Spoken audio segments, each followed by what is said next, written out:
So yeah, I just want to share some work on the single ISO multi-targets. And basically, we can treat multiple metastases with a shared group. And all the ARC groups can basically use one ISO center. The beauty is that you only set up patient once. You don't really need to repeat multiple times. And you can organize ARCs to make it very efficient for the treatment delivery. And the challenge, of course, besides the translational uncertainty, you need to worry about the angular uncertainty to make sure it won't have strong dosimetric consequence. So why are we interested in this research area? I think some background on cranial metastasis. So there are about 170,000 patients, with cancer in cranial metastasis disease per year, and 70 to 80% are multiple mass. So historically, we have been treating with a gamma knife most of the time. But now, actually, LINAC-based SRS is becoming very popular, I think, starting from late 90s. So, but the traditional LINAC-based radiosurgery, you do multiple isocenter setup, you align each isocenter along the individual lesion, and the treatment time is really long. Let's say you treat 5-10 lesions, you can just, let's say 40-30 minutes time, you times 10 in order to treat all the lesions. So that's why there's a strong interest for this single ISO LINAC-based radiosurgery. You can get very good efficiency, and if you can achieve the plan, good quality, then it's really a good strategy. That's why we have been evaluating so this potential to do this accurate and efficient single ISO multi-mass radiosurgery on the ViewRay LINAC. So basically, MR has been really common, practice in the neuro side. If you look at intraoperative MRI on the image here, basically this is the pre-operative images. You can do all the fiber tracking. You can do the intraoperative MRI to see where the residual tumor is and align with your microscopic kind of side to visualize them. And then you can do the post-surgical evaluation, and you can see this pyramid fiber track, they are all intact, which really tells you, MR has basically image guided on the surgical side, has been a lot of development over the last 2 decades. So besides that, MR guided stereotactic laser ablation has been very popular over last decade. You can see where the target lesion is, and you can really track where the laser applicator is and targeting where the lesion is. And you can look at the thermal images from even MRI to evaluate the potential damages, and then can do the post-evaluation. So MR has a lot of applications in the neuro side. Then the question is, we have already MR LINAC here, why not use it and to further enhance stereotactic radiosurgery treatment? That's why we evaluated heavily on this MR-guided radiosurgery. So there are 3 questions in our first test, basically looking into first the accuracy for the TPS model on the small field. And the second question is whether we can use current TPS to generate plan to meet the dosimetric criteria for cranial radiosurgery. I think one important question is we cannot do ARCs right now. On the MR LINAC, you cannot do coplanar beam arrangement, which is typically used for radiosurgery. And lastly, it's about this end-to-end accuracy from both imaging and the dosimetric perspective. There has been a lot of challenges in this domain. So, there have been many innovations on the ViewRay LINAC, and but one thing I want to highlight is about this double stack MLC. I think you probably are all familiar with this already nowadays. It's a double focused leaves and with SAD 90 centimeter setup. And the leaf size is about 8 millimeter. And the beauty is that the upper and the lower stack, you can offset by half of the leaf width, which means you can really achieve 4 millimeter leaf width. And therefore, the minimum field size you can achieve is 0.2 by 0.4 centimeter, which is really important for stereotactic radiosurgery.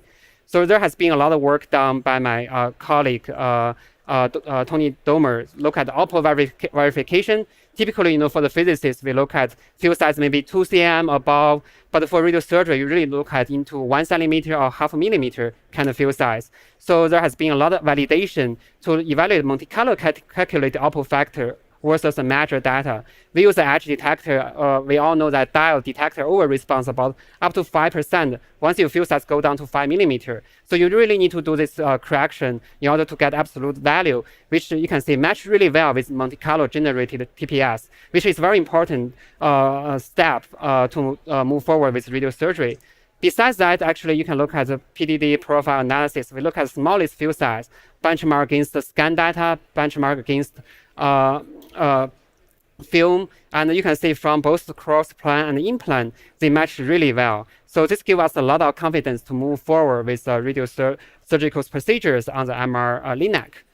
And next thing, we look at treatment planning, see how robust planning is to deliver the plan and also to achieve the plan quality we want for radiosurgery. So we started with 5 patients with our brain mass. We treated on other LINACs. All the prescription is about 18 gray just to make it consistent, and prescribe 90%. And because we don't have ARCs, like a dynamic conformal ARC, we don't have like VMAT-based treatment, so we have to use MRT beam. And also the challenge is there's really no non-coplanar setup you can do. Everything is coplanar. So whether you can really achieve the beam, the dosimetric quality you want to do.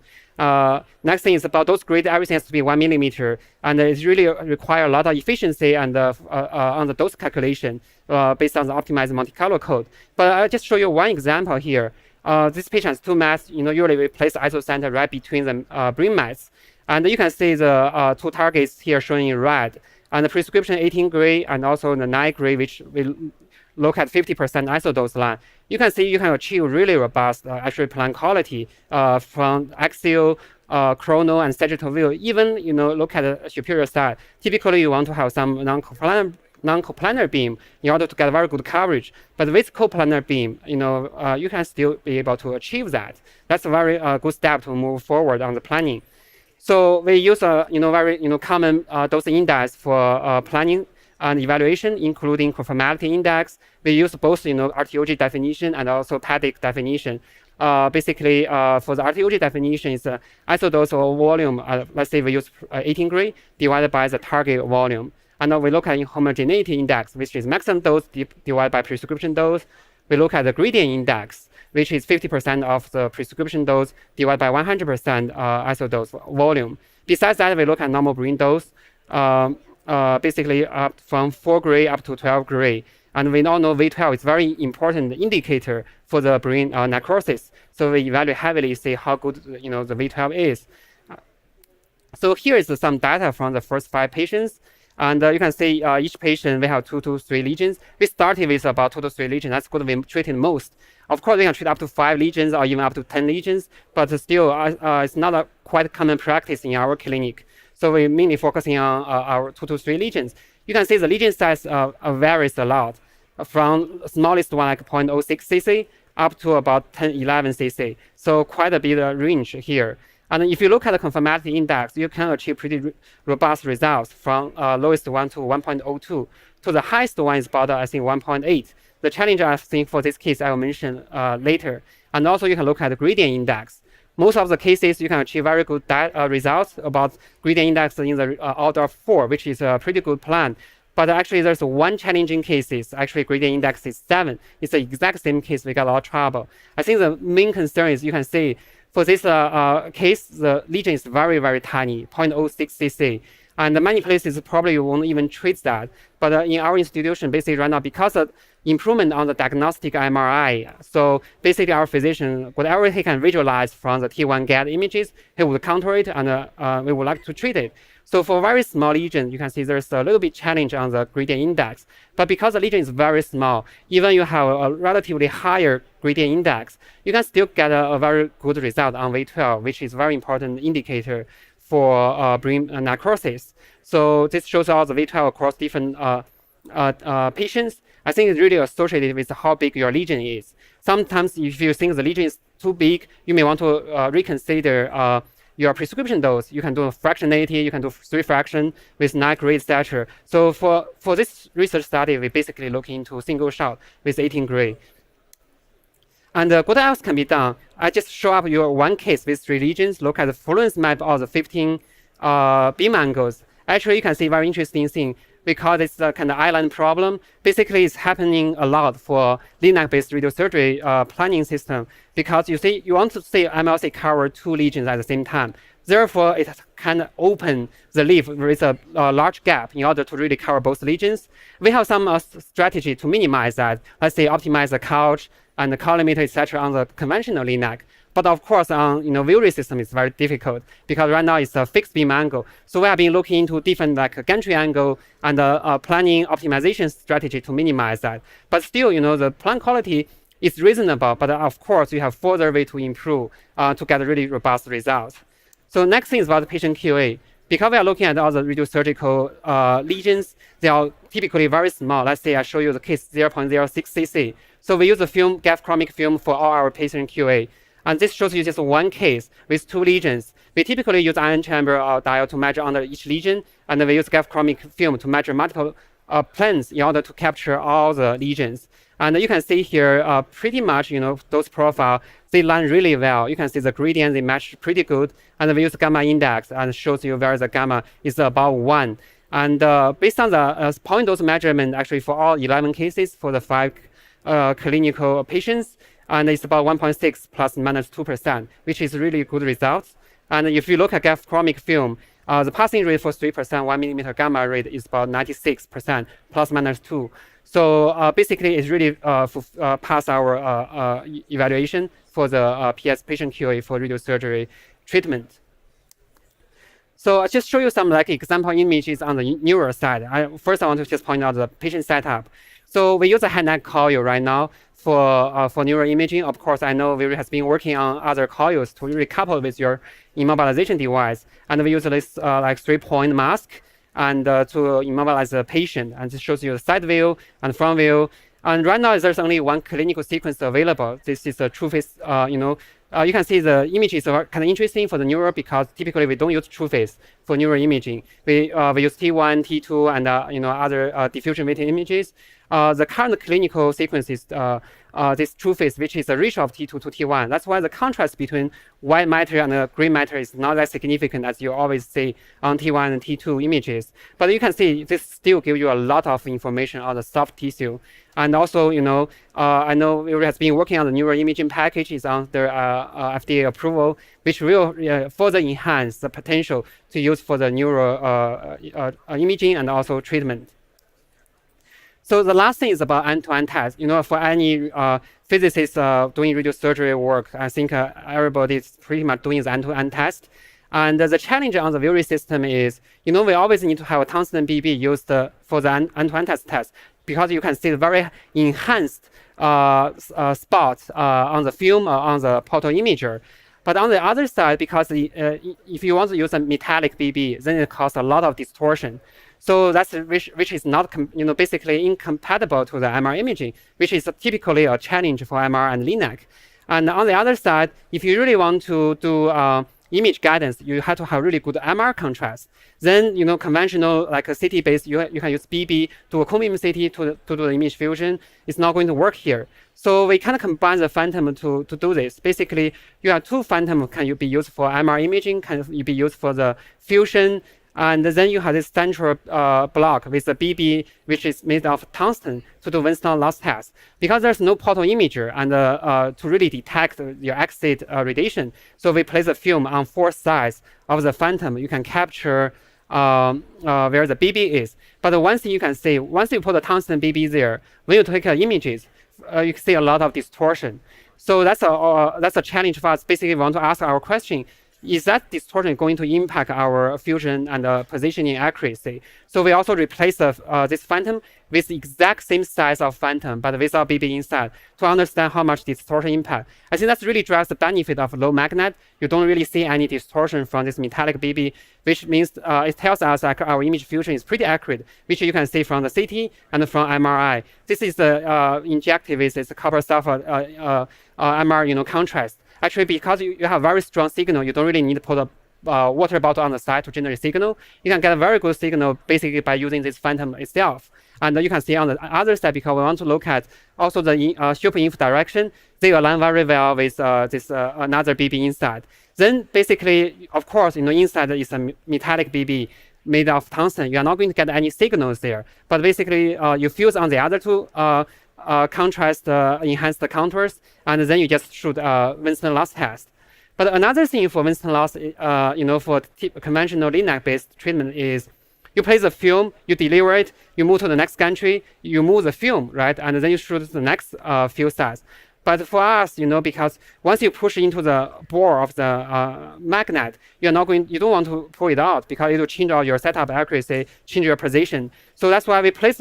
But if you place 4 films at the same time, let's say you shoot from lateral beam, it will have the exit dose with the divergence coming from the other film. So each side of the film will have two field sizes, right? So conventional Winston loss test is not going to work because you are not going to tell which field size from which beam angle. So we made some changes also on the Winston loss test delivery, which is shown here. Basically, we use two different field sizes.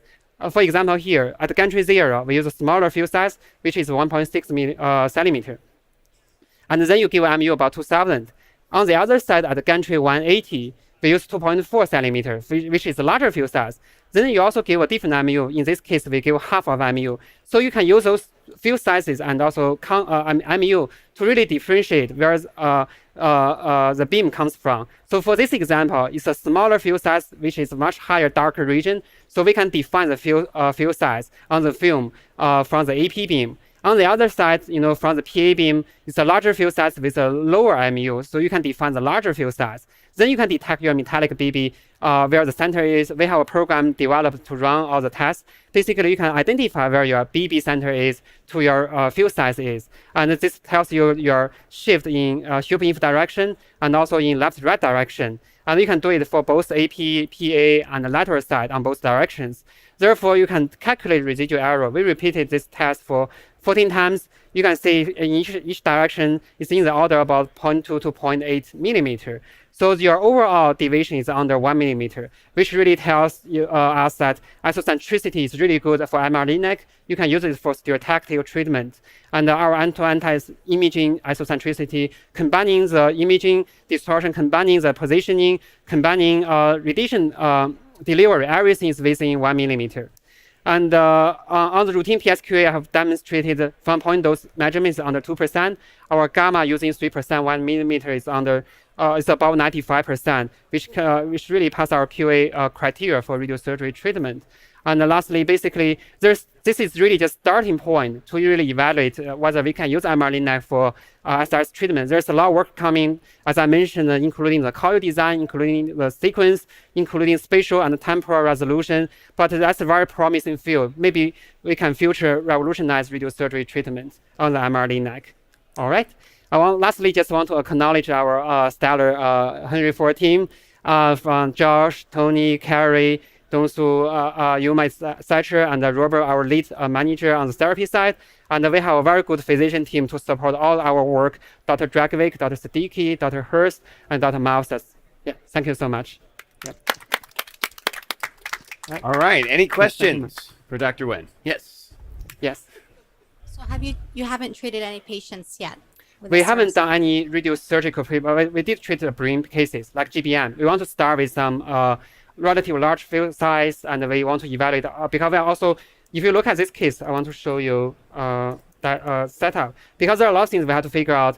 Let's say immobilization, how good it is, whether the patient would move. And the spatial resolution right now is a little bit challenging on the temporal resolution. We are looking into improve that. I know the view is coming 8 frames per second resolution is coming up. So that's why we started with GBM. We haven't done radiosurgical treatment yet on the MR-LINAC. Okay, immobilization, that's a great point. Yes. I have a poster, and I evaluated that for the LINAC for SRS application. Okay. So at 3:45.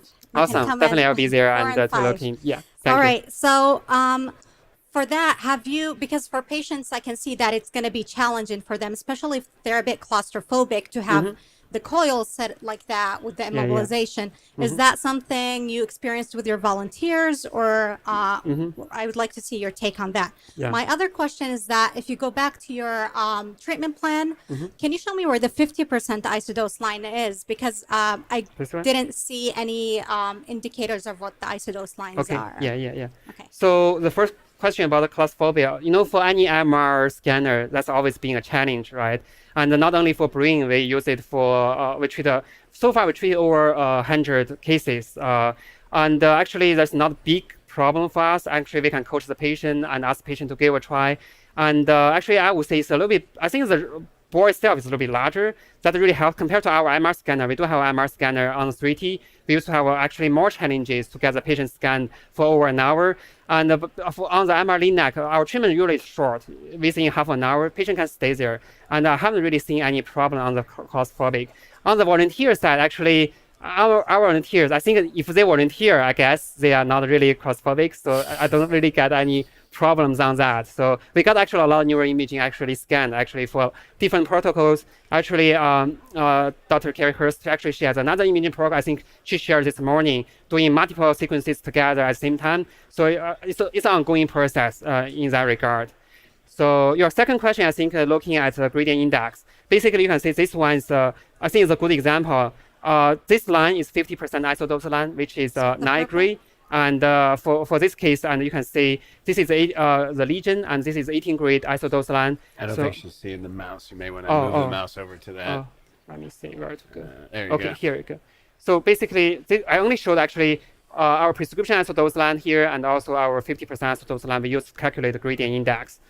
And this patient actually is not a very challenging case, even though actually you can see they are pretty close by. Typically the concern is whether you have some kind of 50% isodose line can barge together, these are connected. That's what we're really trying to avoid that. Actually, we put a lot of efforts on the planning system and join the optimization and put some avoidance structures. It took a little bit of time too, because this is completely new for us as well. It's not like our conventional planning.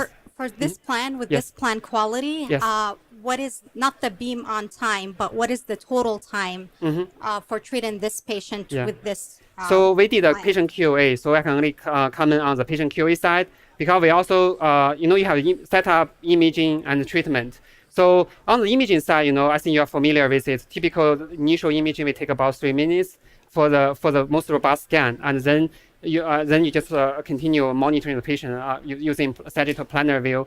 The treatment for this case, I think we use 15 beams. So 15 beams, but each beam about 2 to 3 segments in total. So the total treatment delivery time, I cannot recall exactly the number, but I think the beam on time is under 30 minutes. It's a little bit like a pseudo hyperarc kind of. So the beam on time without the MLC motion. So what is the total time? I need to check it out for you. I couldn't recall exactly, but actually it should be in the paper. I can go back to evaluate that for you and provide you information. So yeah, we'll do that. Any other questions? All right. Thank you very much, Dr. Wen.